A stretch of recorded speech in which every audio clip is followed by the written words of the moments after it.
years, 110 stories high. They are no longer there. Just moments ago, I spoke to the Chief of Safety for the New York City Fire Department, who was obviously one of the first people here on the scene after those two planes were crashed into the side, we assume, of the World Trade Center towers, which used to be behind me over there.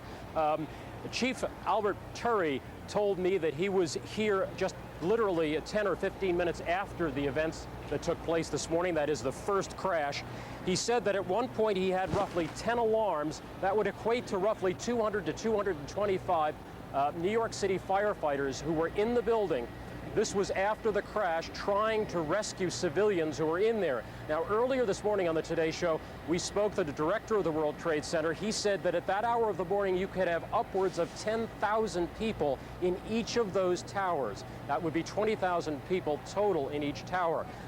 The Chief of Safety, as I said, Chief of Safety of the Fire Department of New York City, told me that shortly after 9 o'clock, he had roughly 10 alarms, roughly 200 men in the building trying to effect rescues of some of those civilians who were in there, and that basically he received word of the possibility of a secondary device, that is another bomb going off.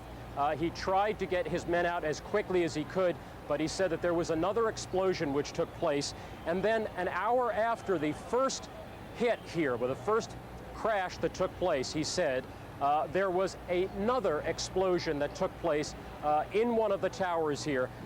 So obviously, according to his theory, he thinks that there were actually devices that were planted in the building.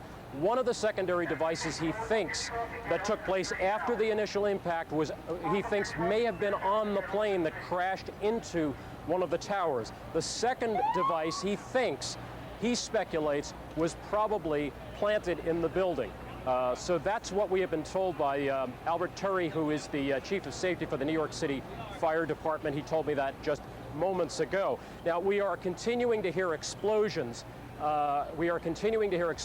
Here downtown, and what we've been told by some of the fire officials is that there are some gas lines that occasionally are exploding down there, because obviously, as you can imagine, there are a lot of open gas lines down in the southern part of Manhattan where the World Trade Center towers used to be.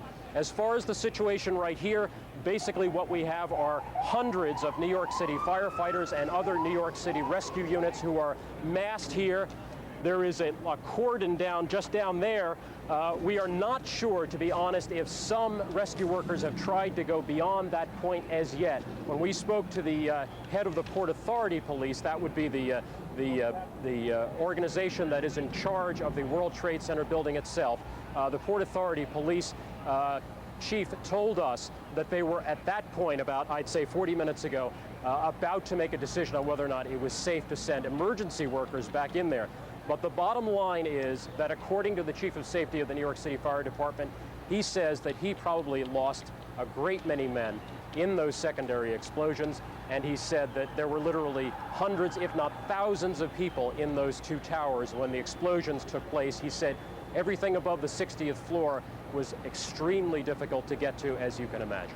Pat Dawson. Back to you. Pat Dawson, thanks very much.